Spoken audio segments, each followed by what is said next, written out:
아직 모르고 있지만 넌 늦어도 3분 후에 네 인생에서 가장 힘든 시련을 맞게 될 거야. 넌 어떤 일이 밀어닥치게 될지 짐작조차 못하고 있지만 곧 빨갛게 달아오른 인두로 생사를 지저대는 것 같은 고통을 겪게 될 테니까. 현재 넌 지극히 평온한 마음으로 고대 건축물의 아트리움을 연상케 하는 백화점을 어슬렁거리고 있어. 열흘 동안 줄기차게 쏟아지던 비가 멎으며 하늘은 온통 상큼한 터키석 빛깔을 되찾았어. 넌 백화점 돔 천장을 뚫고 안으로 쏟아져 들어오는 맑은 햇살 덕분에 기분이 날아갈 듯 가벼워.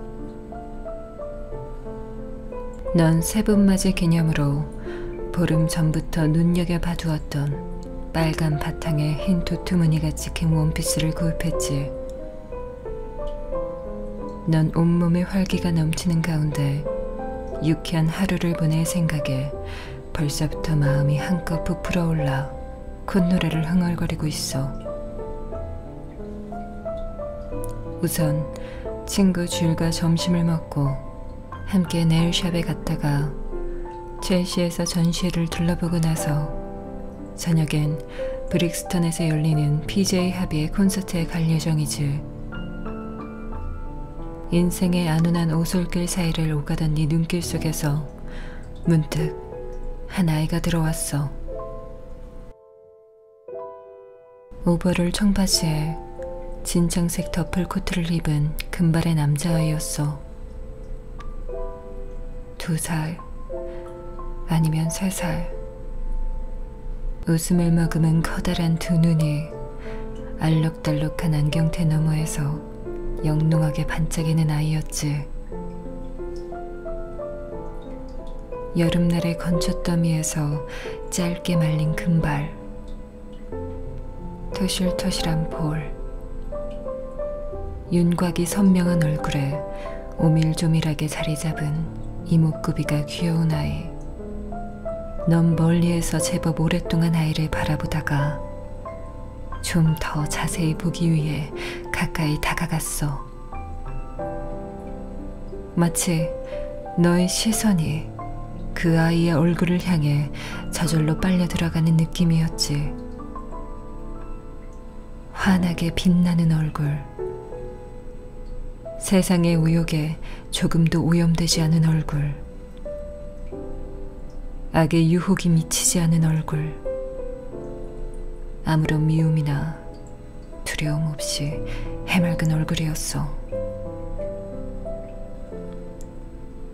넌 아이의 얼굴에서 원초적인 행복, 한없이 평화로운 미소를 발견할 수 있었지. 아이도 널 바라보기 시작했어. 여전히 천진한 미소가 깃든 아이의 얼굴은 더할 나위 없이 사랑스러웠지. 아이는 앙증맞은 손가락을 부여잡고 장난감 비행기를 자랑스러운 양 너에게 보여주었어. 넌 아이에게 미소로 화답하면서 묘한 감정에 사로잡혔어. 형언하기 힘든 감정의 파도가 밀어 닥쳤다가 갑자기 온몸으로 슬픔이 번져가기 시작했어. 아이는 힘찬 물줄기를 쏟아내는 석재분수 주위를 뒤뚱거리며 돌다가 장난감 비행기를 든 두 팔을 들어 올리더니 네가 서 있는 곳을 향해 달려오기 시작했어. 넌 그 아이가 곧 너의 품 안으로 뛰어들 거라 믿었지만 착각이었지. 너의 시선과 아이를 덥석 안아 올리는 남자의 시선이 겹쳐졌어. 남자의 눈길이 예리한 칼날이 되어 너의 가슴을 사정없이 찔러댔지. 네 심장은 이내 얼음장처럼 차갑게 식어버렸어. 5년 전, 넌 그 남자와 1년 넘게 함께 살았어. 넌 그 남자와 지내기 위해 파리를 떠나 맨해튼으로 날아갔지. 6개월 동안 그 남자와 함께 살며 아기를 갖기 위해 애써봤지만 뜻을 이루지 못했어. 그 남자는 곧 너를 떠나 전 부인과 재결합했지. 그들 부부에게는 이미 아이가 있었어. 넌 그 남자를 붙잡기 위해 가능한 방법을 모두 동원해봤지만 상처만 깊어질 뿐이었지. 정말이지 견딜 수 없을 만큼 힘든 날들이었어. 이제 겨우 지난 아픔을 묻어버리고 인생의 새로운 페이지를 넘길 준비가 되었다고 생각했는데 착각이었다는 걸 깨달았어. 넌 백화점에 갔다가 그 남자와 우연히 마주치게 되었고 다시 심장에 갈갈이 찢기는 고통을 겪게 된 거야. 이미 극복했다고 믿었는데 그 남자와 눈빛이 마주치는 순간 왜 그리 마음이 혼란스러웠을까? 아마도 그 이유는 그가 안고 있는 아이 때문이었을 거야.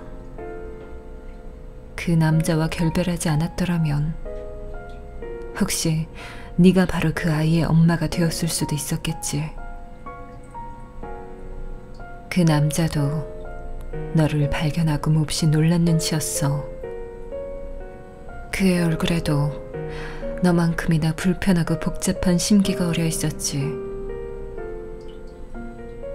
넌 그 남자가 무슨 말이든 하지 않을까 생각했지만 그는 마치 사냥꾼을 발견한 숫사슴처럼 서둘러 발길을 돌려버렸어.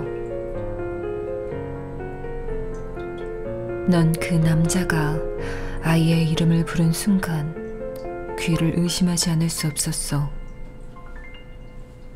그 남자와 함께 아이를 낳게 되면 조제프란 이름을 붙여주기로 약속했던 기억이 아직도 생생하게 남아 있었으니까.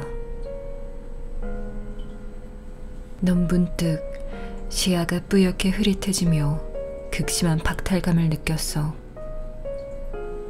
갑자기 피로감이 엄습해왔고 한동안 붙박인 듯 그 자리에 우뚝 서서 꼼짝할 수 없었지. 걷잡을 수 없이 다가선 슬픔과 절망이 널 잡고 놓아주지 않았기 때문이야. 넌 겨우 백화점 출구까지 몸을 휘청거리며 걸었어. 여전히 머릿속이 윙윙거리고 돌이라도 매단 듯 다리가 천근만근 무거웠지. 넌 세인트 제임스 파크 근처에서 가까스로 택시를 잡아탔어. 온몸이 부들부들 떨리고 해답 없는 질문들이 머릿속에서 어지러이 떠다니기 시작했어. 넌 차창 밖으로 망연한 시선을 던지고 마치 추상화처럼 형체가 뚜렷하지 않은 풍경들이 속절없이 지나쳐가는 모습을 우두커니 지켜보았지. 아파트로 돌아오자마자 넌 방에 불도 켜지 않고 옷을 입은 그대로 침대에 쓰러졌어. 머릿속에선 비행기 놀이를 하던 아이의 모습이 끊임없이 떠올랐지. 옛 연인 앞에서 느꼈던 절망감은 곧 공허함으로 바뀌었고 넌 급기야 소리 없이 눈물을 흘리기 시작했어. 실컷 울고 나면 마치 아무 일도 없었던 것처럼 훌훌 털고 일어나 다시 활기찬 날들을 일어나게 될 거라고 기대했지만 착각이었어. 어마어마한 고통이 성난 파도처럼 밀어닥쳐 널 한 가닥 희망도 남지 않은 어둠의 골짜기에 내동댕이 쳐버렸지. 이미 아물었다고 믿었던 상처에서 다시 피가 철철 흘러넘치기 시작했어. 넌 비틀거리는 몸을 이끌고 겨우 욕실로 걸어가 욕조에 물을 가득 받았어. 물이 뜨거운지 차가운지 가늠해볼 새도 없이 욕조에 누웠지. 가슴이 육중한 바이스로 죄어오는 듯 묵직했고 머릿속이 청길 낭떠러지 앞에 선 듯 어질어질했어. 눈앞에 안개가 자욱하게 피어오르는 심연이 가로놓여 있었지. 넌 최근 몇 년 동안 심신이 극도로 피폐해져 있다는 사실을 의식하지 못하고 살았어. 최근 몇 년 동안 외롭게 살아오긴 했지만 그리 심각하게 받아들이지 않았지. 사는 게 그리 눅눅하지 않다는 건 이미 오래전부터 알고 있었으니까. 그 남자와 아이를 보는 순간 가까스로 버티고 있던 둑이 한꺼번에 무너져버린 거야. 사실 넌 제법 오래전부터 버티기 힘들 만큼 고독을 겪고 있었지. 고해의 깊은 바닥에 가라앉아 있던 고독이 문득 깨어나 너를 공포의 심연으로 던져버릴 줄 미처 몰랐던 거야. 캡슐에 든 약들이 마치 배가 떠다니듯 욕조에서 표류했어. 넌 약을 한 움큼 손에 쥐고 삼켰지만 성이 차지 않았어. 넌 욕조 가장자리에 있던 면도칼을 집어들어 팔목 한가운데를 그었어. 넌 지금껏 잘 버텨왔지만 오늘은 기력을 모두 소진했어. 비상구가 보이지 않는 절망감이 널 완강하게 부여잡고 놓아주지 않았지.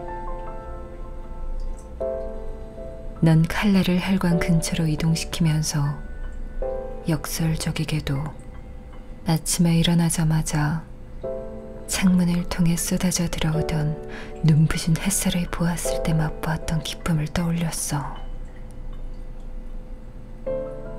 이제 주사위는 던져졌고 너의 편도 여행은 이미 시작되었어.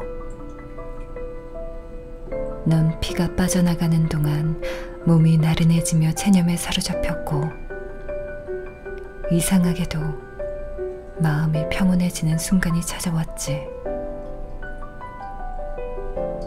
넌 몸에서 흘러나온 피가 물속으로 번져나가면서 아라베스크 문양을 그려가는 모습을 지켜보았어.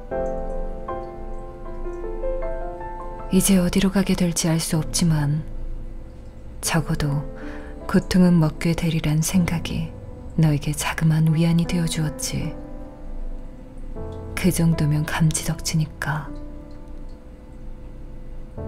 죽음의 신이 너를 활활 타오르는 불길 속으로 던져 넣을 때 문득 백화점에서 보았던 그 아이가 눈에 보였어.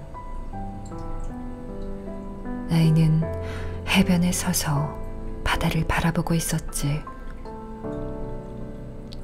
그리스나 이탈리아 남부 어디쯤으로 보였어.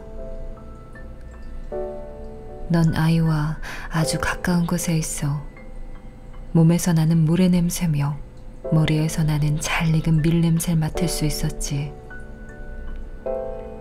여름날 저녁의 미풍처럼 마음을 진정시켜주는 냄새였어. 아이가 너를 향해 고개를 들었어. 그 순간 넌 아이의 맑은 얼굴, 끝이 약간 말려 올라간 코, 경계심을 일시에 허물어버리는 순진한 미소, 평화롭게 빛나는 눈빛을 보며 감정을 주체할 수 없었어. 아이가 두 팔을 들어 올리더니 네 주변을 달리기 시작했지.